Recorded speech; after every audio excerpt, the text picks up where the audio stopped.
வாடி நின்ற இதயங்களை வார்த்தையால் கழுவி வாஞ்சையுள்ள ஆத்துமாவின் தாகத்தை தீர்த்து வறண்ட நிலத்து மரங்களை கனிதரும் சோலையாக்க வந்த வார்த்தையான இயேசுவின் திருநாமத்தினாலே உங்கள் அனைவருக்கும் என்னுடைய தோத்திரத்தையும் வணக்கத்தையும் தெரிவித்துக் கொள்கின்றேன்.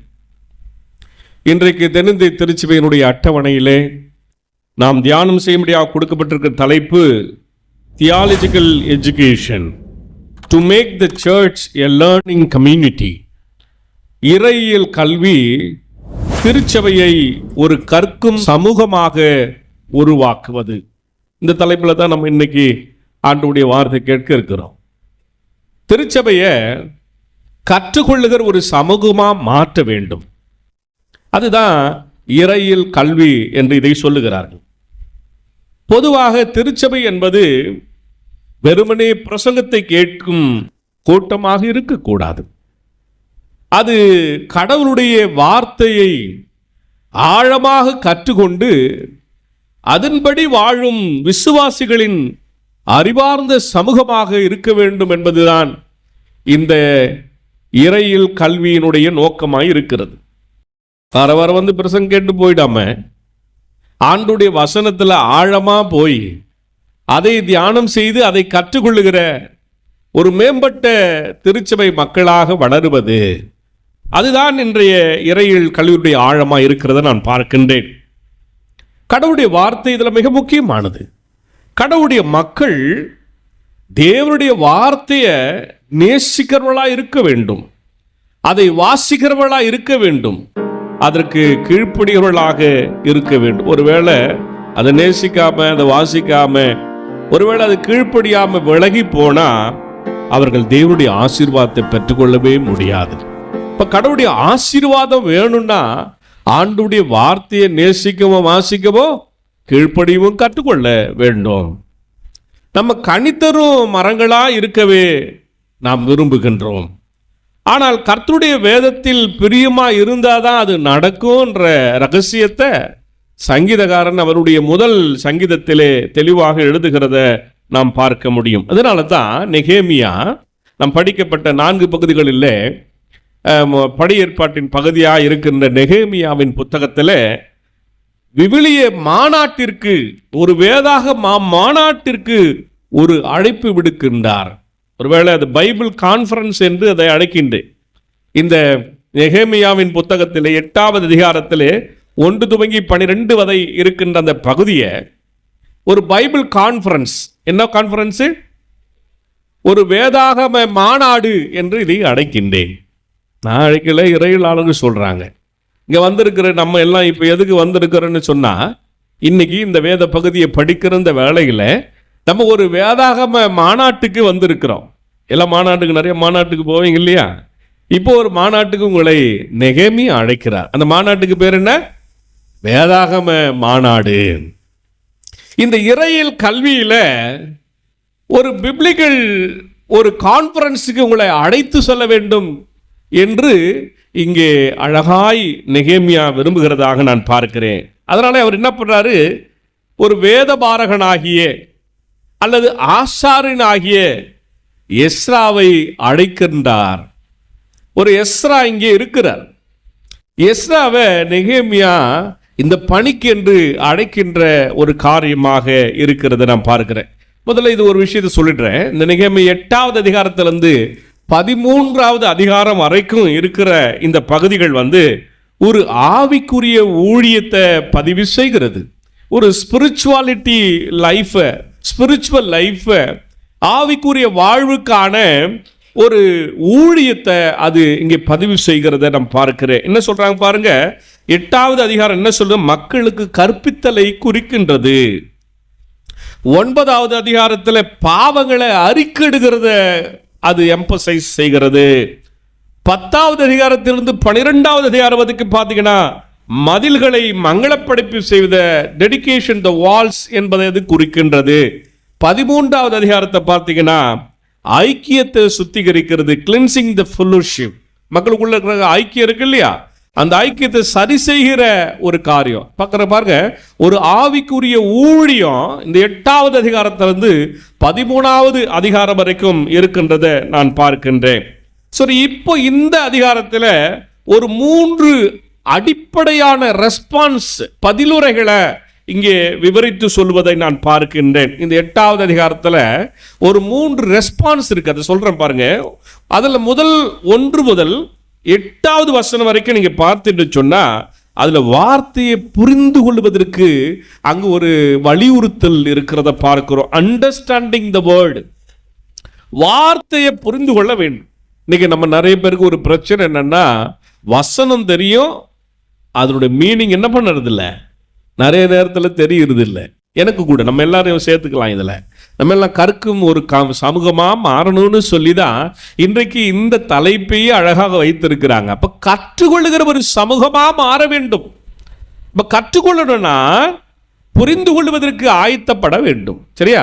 அப்போ புரியாமல் வகுப்பில் கூட போயிட்டு ஆசிரியர் ஒரு வகுப்பு எடுக்கிறாருன்னா அந்த வகுப்பு புரியலைன்னா பாடத்தில் பரீட்சையில் பாஸ் பண்ண முடியுமா? முடியாதுல்ல.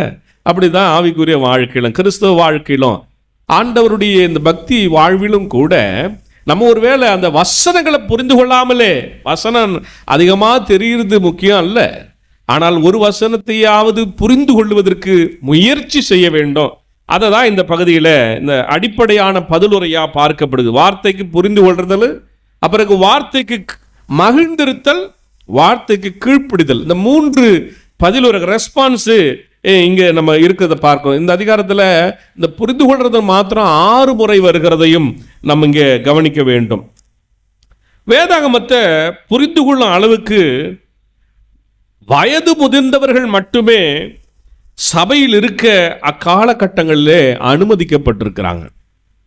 பைபிளை நல்லா புரிஞ்சுக்கிற வயசு உள்ளவங்களாம் மாத்திரம் அந்த காலகட்டங்களில் சபையில் ரொம்ப முக்கியமான இடத்துல வைத்திருக்காங்க. 3வது வசனத்தில் நீங்கள் படிக்கும் போது தெரிந்து கொள்ள முடியும், நான் விசுவாசிக்கிறேன். 1வது வசனத்தில் நீங்கள் படிக்கிற பொழுது அதிலே தண்ணீர் வாசல் என்கிற ஒரு தகவல் இருக்கிறது. இருக்கா இல்லையா? தண்ணீர் வாசல் இருக்கா? வாட்டர் கேட் அப்படின்னு இதை அழைக்கிறாங்க. மக்கள் கூடி வருவதற்கு அங்க இருக்கிற தலைவர்கள் என்ன சொன்னாங்களா, அந்த தண்ணீர் வாசல் என்கிற ஒரு இடத்தை தேர்வு செய்வது என்பது ஒரு சுவாரஸ்யமான, ஒரு விசித்திரமான ஒரு தகவலாக இருக்கிறது நான் பார்க்கின்றேன். வேதாகமத்தில் கழுவுதலுக்கு பயன்படும் தண்ணீர், அதாவது வாஷிங்க்கு பயன்படுத்துகிற வாட்டர் என்பது தேவனுடைய வார்த்தைக்கு ஒரு நிழலாட்டமா அது இருக்கிறது. யோவான் 15வது அதிகாரத்தில் 3வது வசனத்திலும், எபேசியர் 5வது அதிகாரத்தில் 26வது வசனத்திலும் பைபிளில் இந்த வாஷிங் என்கிற, அதாவது கழுவுதலுக்கு பயன்படுத்துகிற தண்ணீர் என்பது ஆண்டவருடைய வார்த்தைக்கு ஒரு பின்னணியாக இருக்கின்றது என்று சொல்கிறார்கள். அதே சமயம் குடிக்கிறதுக்கு பயன்படுத்துகிற தண்ணீர் என்பது தேவனுடைய ஆவியானவருக்கு ஒரு நிழலாட்டமாக இருக்கிறது. பரிசுத்த ஆவியானவருக்கு அது ஒரு நிழலாட்டமாக இருக்கிறது. யோவான் 7:37வது வசனத்தில் இருந்து 39வது வசனங்களிலும் அதில் நீங்கள் படித்தீங்கன்னா உங்களுக்கு அதுக்குடைய விளக்கங்களை அறிந்து கொள்ள முடியும்.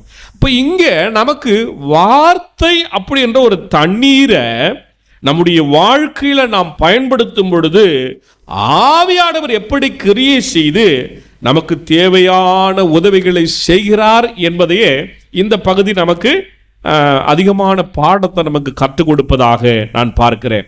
நீங்க தேவனுடைய வார்த்தையை பெற்றுக்கொண்டு ஆவியானவர் உங்களுக்கு கற்றுக் கொடுக்க நீங்க அதை அனுமதிக்கும் போதுதான் அது உங்கள் ஆத்துமாவுக்கு ஒரு புத்துணர்ச்சியை அளிக்கிறதாக இருக்கும் என்று இந்த பகுதியை சொல்லுகிறத நான் பார்க்கிறேன். அதனால் இந்த தண்ணீர் என்பது ஆண்டவருடைய வார்த்தை என்று இங்கே வைக்கப்படும். ஜீவ தண்ணீர், இயேசுவானவர் என்ன மாறுறாரு? லிவிங் வாட்டர், ஜீவ தண்ணீரா இருக்கிறார். அப்போ ஆண்டவருடைய வார்த்தையை அது நமக்கு எடுத்துரைப்பதாக பார்க்கிறோம். அதே 2வது வசனத்தில் நீங்க பார்த்தீங்கன்னா 7ஆம் மாதம் 1 தேதி அப்படின்னு தொடங்குறாங்க. இருக்கா இல்லையா? 7ஆம் மாதம் 1 தேதின்னு சொல்றாங்க. இது ஒரு குரோனாலஜி ஆர்டர்னு சொல்றாங்க, கால வரிசை, ஒரு வரிசைப்படுத்தப்பட்டிருக்கிறத சொல்றாங்க. இஸ்ரவேலர் நெகேமியா வந்த அதே ஆண்டில் தான், அதாவது கிறிஸ்துவுக்கு முன்னால் 445வது ஆண்டில் தான் இந்த கூட்டம் கூட்டப்பட்டதா சொல்லப்படுறாங்க. அதாவது இந்த கூடி வருகிற இடம், முதல்ல இங்கே படிக்கப்படுகிறவங்க எல்லாம் கூடி வந்தாங்கன்னு சொல்கிறேன் இல்லையா, இது கிறிஸ்துவுக்கு முன்னால் 445 தான் இப்படி கூடுனாங்க அப்படின்னு ஒரு குறிப்பு சொல்லுகிறார்கள். எஸ்ரா இவர் வருவதற்கு முன்பாகவே 13 ஆண்டுகளுக்கு முன்னாலே இவர் வந்துட்டார்.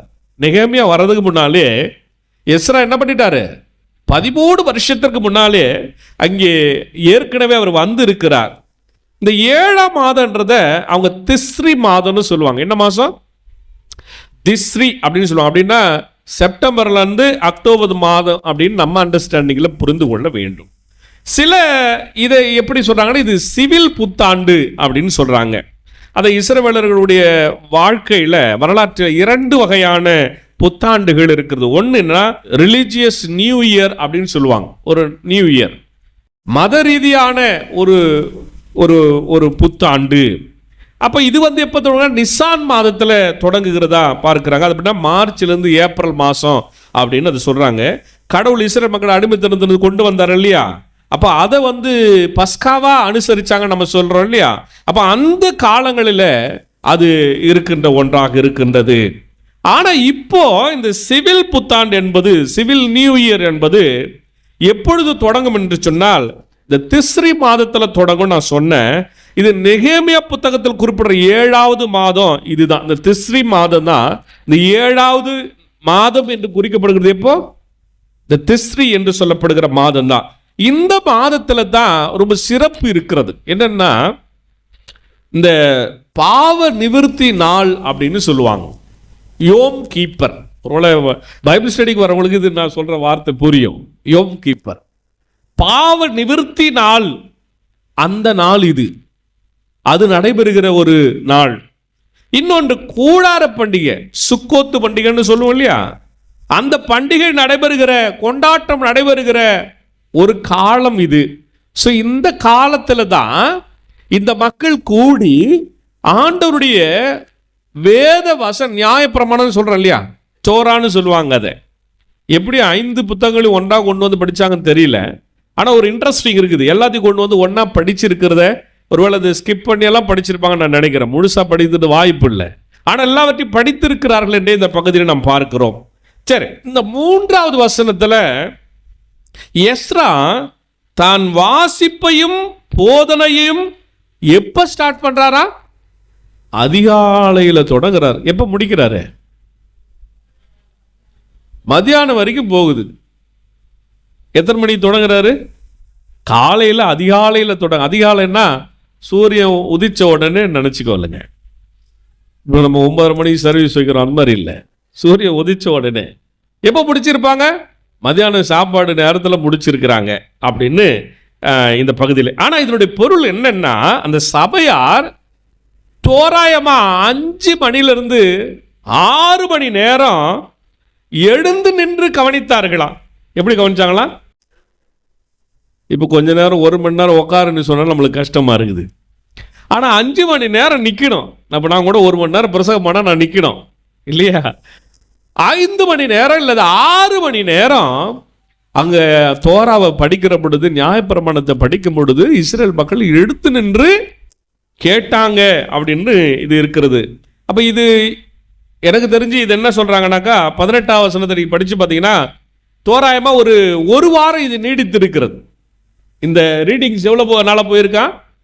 1 வீக்கு போயிருக்கிறதா தகவல் 18ஆம் வசனத்தில் குறிக்கப்படுறது நாம் பார்க்கின்றோம். அப்போ என்ன செய்திருப்பார்? ஒருவேளை அவருக்கு ரெஸ்ட் டைம் எல்லாம் கொடுத்துருப்பார் போல.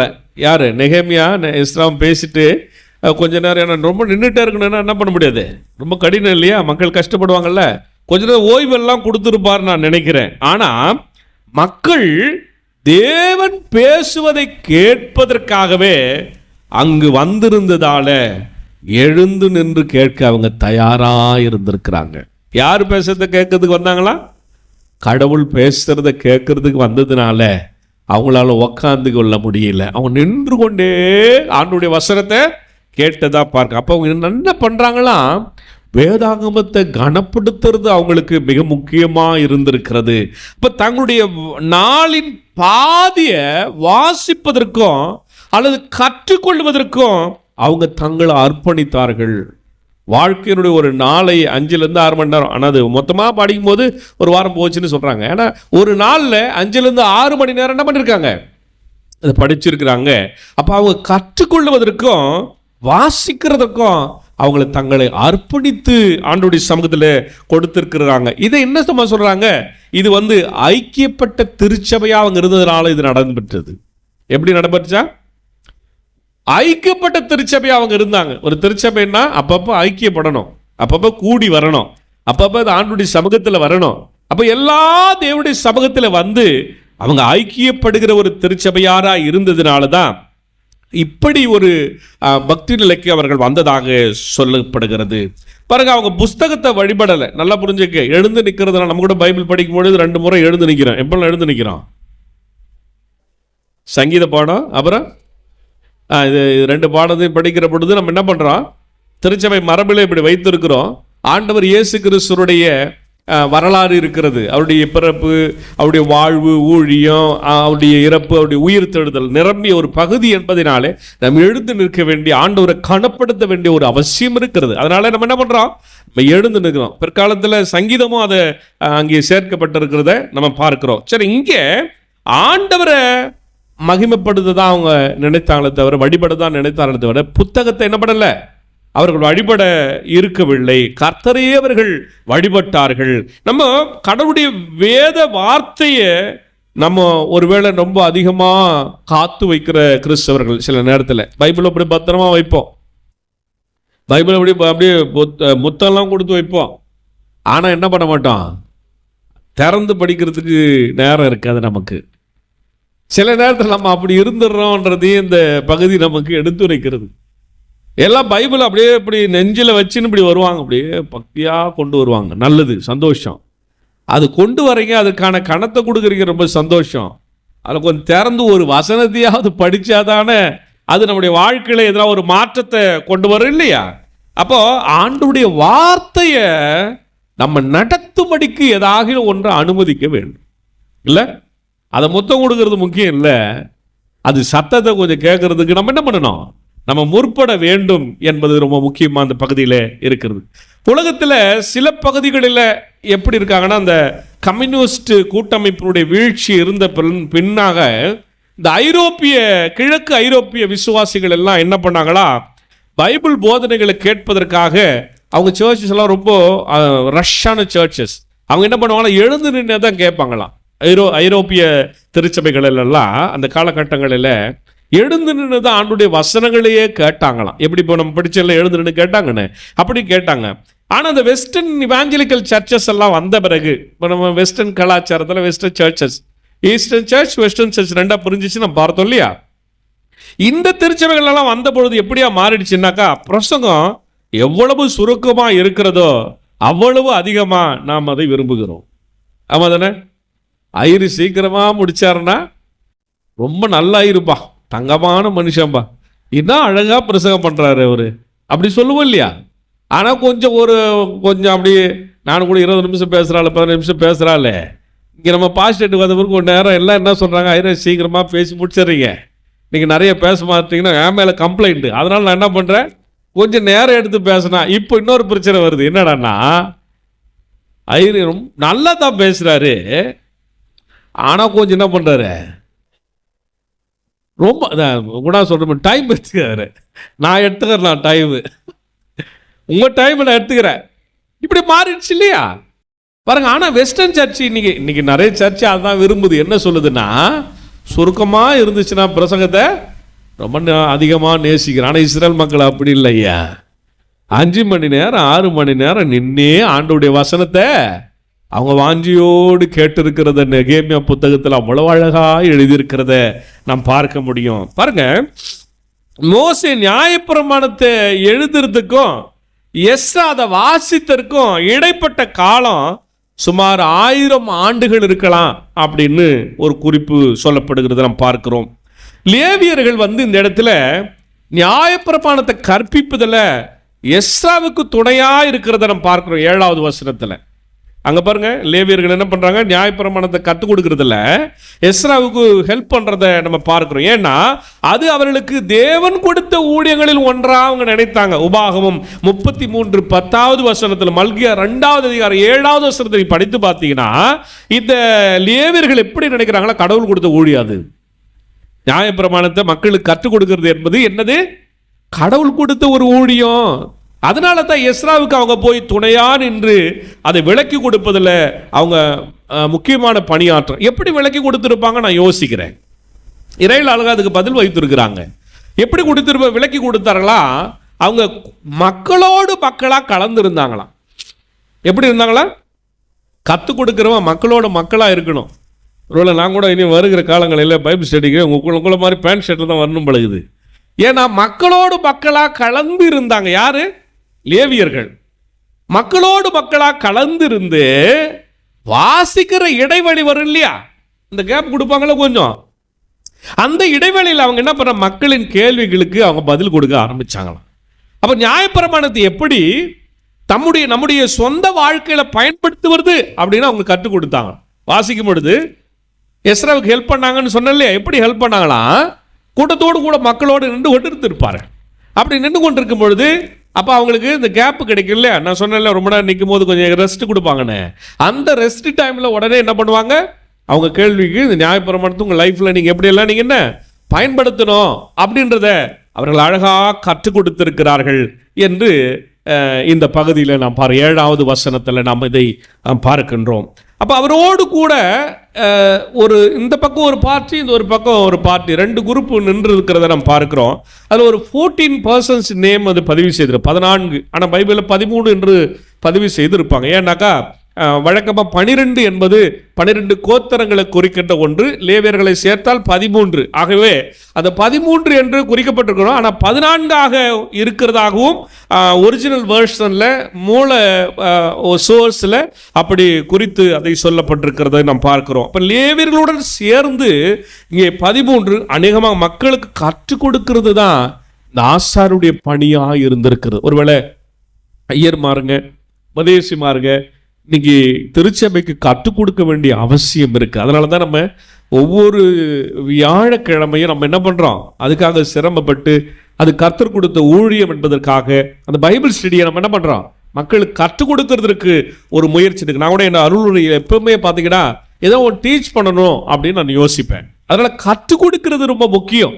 ஏன்னா இன்னைக்கு நிறைய தெரியாமல் இருக்கிறதுனால அவங்களுக்கு தெரிந்து கொள்வதற்கு வழியை ஏற்படுத்தி கொடுக்க வேண்டும். 8வது அதிகாரத்தில் 9லிருந்து 12வது வசனம் வரைக்கும் கடைசி பார்ட்டில் நம்ம வந்துட்டோம்.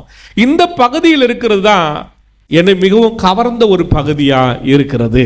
இங்க பாருங்க, எஸ்ரா கடவுளுடைய வார்த்தைகளை வாசித்த பொழுது, அப்படி வாசித்து விளக்கிய பொழுது அந்த சபையார் ஒரு ரெஸ்பான்ஸ் பண்றாங்க. ரொம்ப முக்கியமான ரெஸ்பான்ஸ். ஆரம்பத்தில் சொன்னேன், அது இப்போ நான் உங்களுக்கு கற்றுக் கொடுக்க போறேன். அவர் இது விளக்கம் சொல்லுகிற பொழுது அவங்க ஒரு ஃபர்ஸ்ட் ரெஸ்பான்ஸ் ஒன்று பண்றாங்க. அந்த ஃபர்ஸ்ட் ரெஸ்பான்ஸ் 9வது வசனத்தை நீங்க படித்து பாருங்க தயவு செய்து. யாரும் படிங்க 9வது வசனத்தில். நியாயப்பிரமாணத்தின் வார்த்தைகளை கேட்ட பொழுது என்ன பண்ணாங்களா, அழுதபடியால். கவனி கவனி கவனி கவனி என்ன பாருங்க, எப்போ ஒரு மனுஷனுக்கு அழுக வரும் சொல்லுங்க, எப்போ அழுவோம், கஷ்டம் வரும்பொழுது அழுவோம். இது பொதுவான அழுகை. தேவ சமூகத்தில் எப்போ நம்ம அழுவோம், ஆண்டோடைய சமூகத்தில் நம்ம எப்போ அழுவோம், எங்க அழுகிறது அதுக்கெல்லாம் எங்க நேரம் இருக்குது.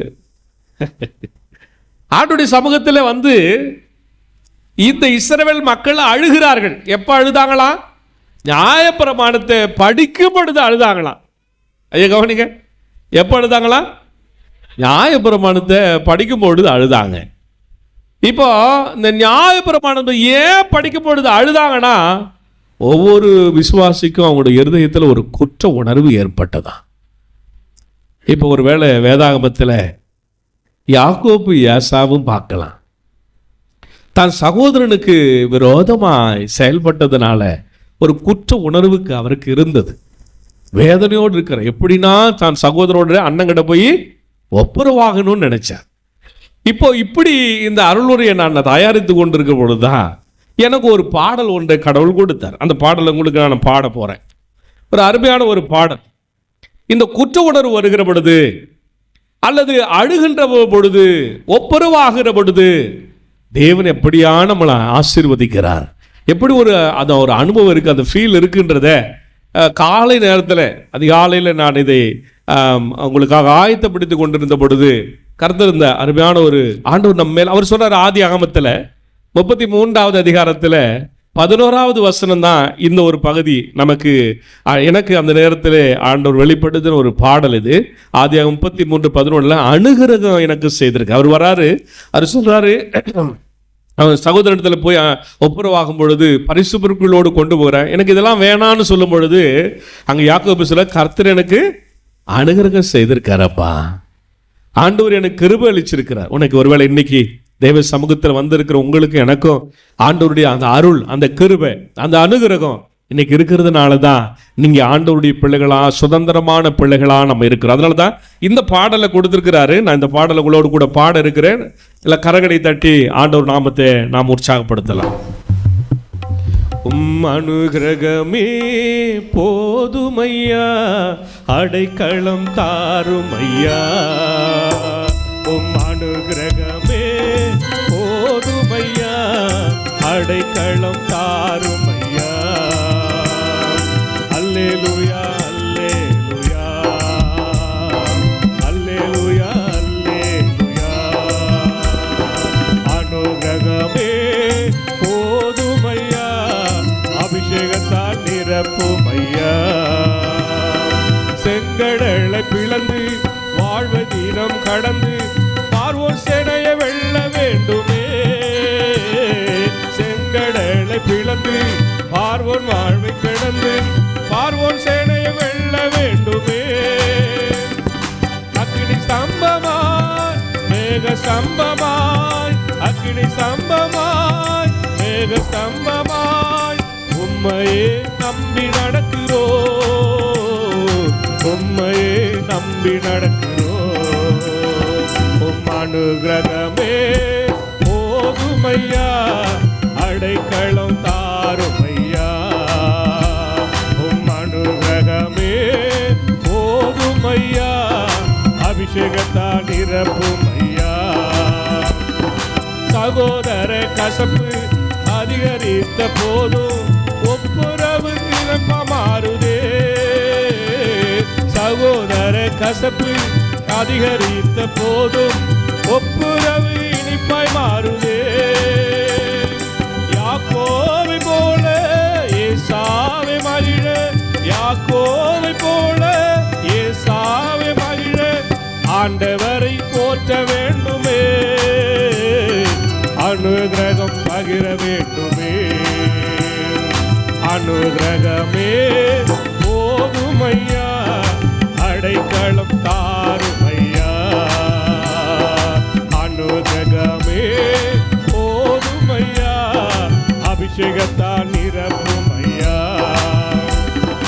எரிகோ மதிலும் எதிரே தடையா நின்ற போதும் துதியால் இடித்து வீழ்த்த வேண்டுமே. எரிகோ மதிலும் எதிரே தடையா நின்ற போதும் துதியால் இடித்து வீழ்த்த வேண்டுமே. யோசுவாவை போல எக்காள ஊத, யோசுவாவை போல எக்காள ஊத, ஜெய கொடியை பிடித்து நடப்போமே, ஜெய கொடியை பிடித்து நடப்போமே. அனுகிரகமே போதுமையா, அடைக்கலம் தாருமையா. அனுகிரகமே போதுமையா, அபிஷேகத்தால் நிரப்புமையா.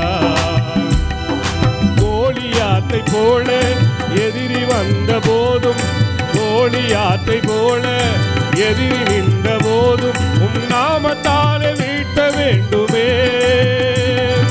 தாவீதை போல துதியாளி ஆட, தாவீதை போல துதியாளி ஆட, சாத்தான் தலையை மிதிக்க வேண்டுமே, சாத்தான் தலையை மிதிக்க வேண்டுமே.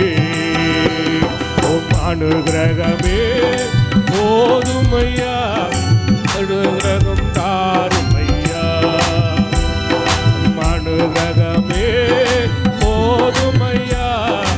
அபிஷேகத்தால் நிரப்பும் ஐயா. சிங்க கவிக்குள்ளே தள்ளப்பட்ட போதும் சிங்க வாய்கள் அடக்க வேண்டுமே. சிங்க கவிக்குள்ளே தள்ளப்பட்ட போதும் சிங்க வாய்கள் அடக்க வேண்டுமே. தானியேலை போல 3 வேளை ஜெபிக்க, தானியேலை போல 3 வேளை ஜெபிக்க உம்மையே நோக்கி இருக்கிறோம், உம்மையே நோக்கி ஜெபிக்கிறோம். அனுகிரகமே போதும் ஐயா, அடைக்கலம் தாரும் ஐயா. அனுகிரகமே போதும் ஐயா, அபிஷேகத்தால் நிரப்பும் ஐயா. குழிக்கு தள்ளப்பட்டு அடிமையான போதும் ஆளுநராய் ஆக வேண்டுமே. குழிக்கு தள்ளப்பட்டு அடிமையான போதும் ஆளுநராய் ஆக வேண்டுமே. யோசேப்பை போல உண்மையாக உயர, யோசேப்பை போல உண்மையாக உயர சோதனைகள் வெல்ல வேண்டுமே. சாதனையாய் மாற வேண்டுமே. அனுகிரகமே போதும் ஐயா, அடைக்கலம் தாரும் ஐயா. அனுகிரகமே போதும் ஐயா, அபிஷேகத்தால் நிரப்பும் ஐயா.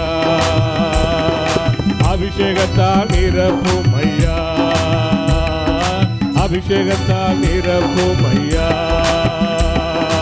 அபிஷேகத்தால் நிரப்பும் ஐயா. அல்லேலூயா.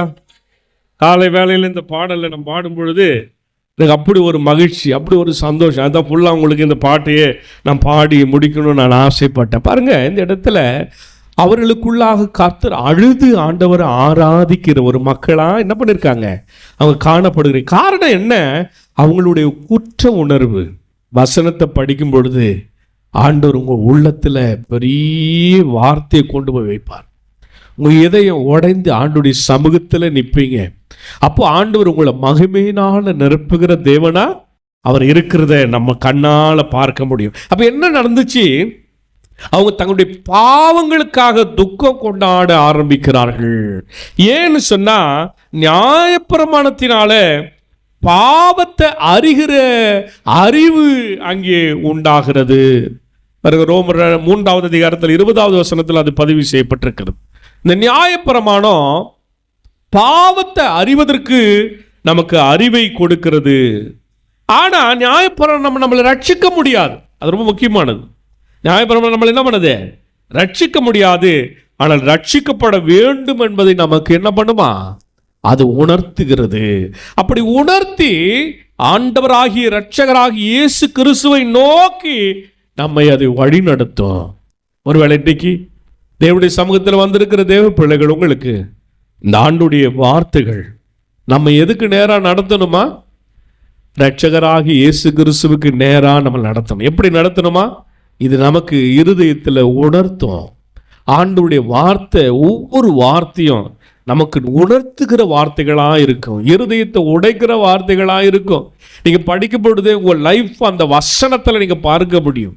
பைபிளில் நம்ம அங்கே காட்சியாக இருக்கிறத இந்த பகுதியில் நம்ம பார்க்க முடியும். பாருங்க, இது ரொம்ப முக்கியமானது.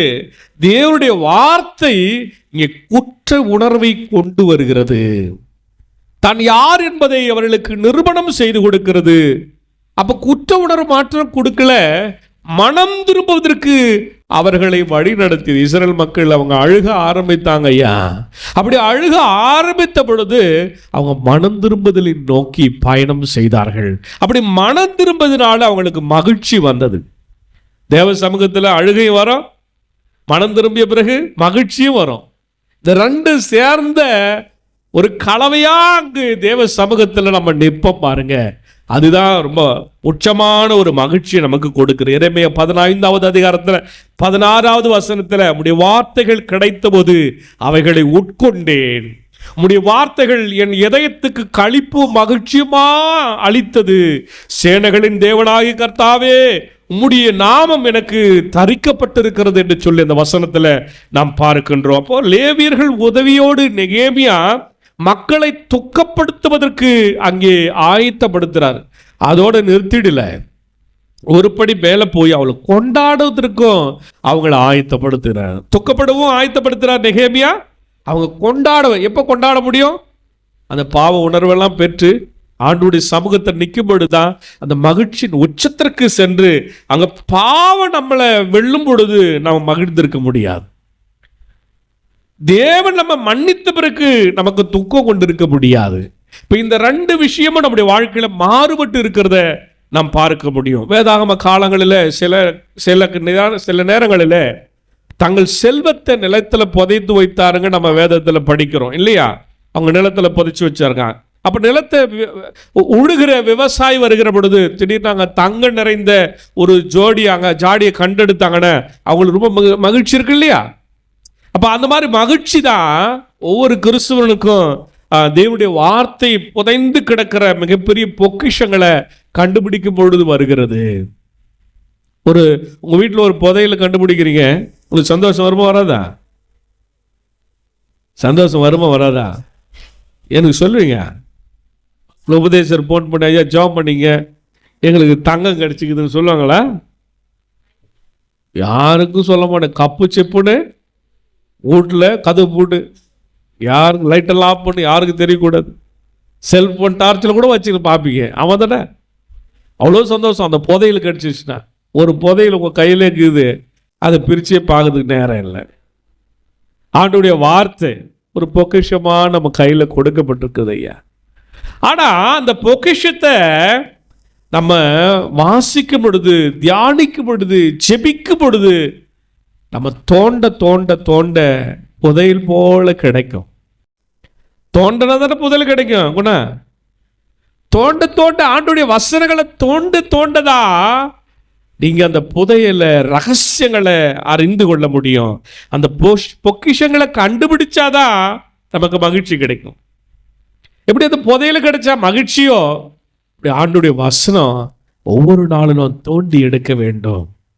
ஒருவேளை இன்னைக்கு தேவ சமூகத்தில் வந்திருக்கிற தேவ பிள்ளைகள் உங்களிடத்தில் நான் வேண்டி விரும்பி நெகேமியா எப்படி எஸ்ராவை வைத்து கொண்டு கேட்டு மக்களுக்கு ஒரு மிகப்பெரிய செய்தியை கற்றுக் கொடுத்தாரோ, வசனத்தை கேளுங்க, வசனத்துக்கு நேராக வாருங்கன்னு சொன்னாங்களோ, அவங்க எல்லாம் வந்து அந்த வசனத்துக்கு நேராக வாசிக்கும் பொழுது அழுது புலம்பி தங்களை ஒப்பு கொடுத்தார்களோ, அப்படி ஒவ்வொரு நாளும் இன்னைக்கு இருக்கிற திருச்சபையின் மக்கள் வர வேண்டும். இன்றைக்கு திருச்சபை மக்களுக்கு அப்படி ஒரு பாரம் ஆண்டுடைய வசனத்தின் மேல உருவாக வேண்டும் என்பதுதான் இன்றைய இந்த தியாலஜிக்கல் சண்டேவுடைய, இந்த ஏடிஎஸ் சண்டேவுடைய மிகப்பெரிய நோக்கமாக இருக்கிறது. பாருங்க, இங்கே தேவனுடைய மக்கள் எப்பொழுதெல்லாம் வேதத்தை வாசிப்பதையும் அதற்கு கீழ்ப்படிவதும் நிறுத்தினார்களோ, அப்பொழுதெல்லாம் தேவனுடைய ஆசீர்வாதத்தை அவங்க இழக்கிறவர்களாக காணப்பட்டாங்க. அப்ப தேவனுடைய ஆசீர்வாதம் வேணும்னு சொல்லி நினைக்கிறவன், அந்த நினைக்கிற கிறிஸ்தவர்கள் ஆண்டுடைய வசனத்துக்கு முக்கியத்துவம் கொடுக்கிறவர்களா இருக்க வேண்டும். உனக்கு ஆசீர்வாதம் வேண்டுமா, உங்க வாழ்க்கையில் ஆசீர்வாதம் வேணும்னா நீங்க எதுக்கு முக்கியத்துவம் கொடுக்கணும்? ஆண்டுடைய இந்த வசனத்துக்கு முக்கியத்துவம் கொடுக்கணும். இறையில் கல்வி என்பதை வசனத்துக்கு முக்கியத்துவம் கொடுக்கிறது தான்.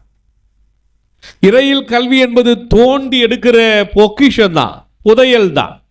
இங்கே ஆண்டவருடைய வசனங்களை நீங்கள் தோண்டி அந்த ரகசியங்களை அறிந்து கொள்கிற பொழுதுதான் இந்த இறையிலுடைய மகிமை வெளிப்படுகிறது. ஒருவேளை இன்றைக்கு தேவ சமூகத்தில் வந்திருக்கிற தேவ பிள்ளைகள், நீங்கள் ஆண்டவருடைய பிரசங்கத்தை மக்கள் கேட்கிறவர்களா இருக்கக்கூடாது.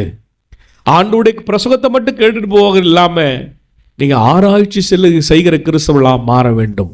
தேவனுடைய வசனத்தை தோண்டி எடுக்கிற புதையல்களை கண்டுபிடிக்கிற கிறிஸ்தவர்களா மாற வேண்டும் என்பதையே இந்த இறையில் ஞாயிறு நமக்கு எடுத்துரைக்கிற செய்தியா இருக்குது. அப்படி செய்ய கடவுள் நம்மையும் நம் குடும்பத்தையும் ஆசீர்வதிப்பாராக. ஆமென்.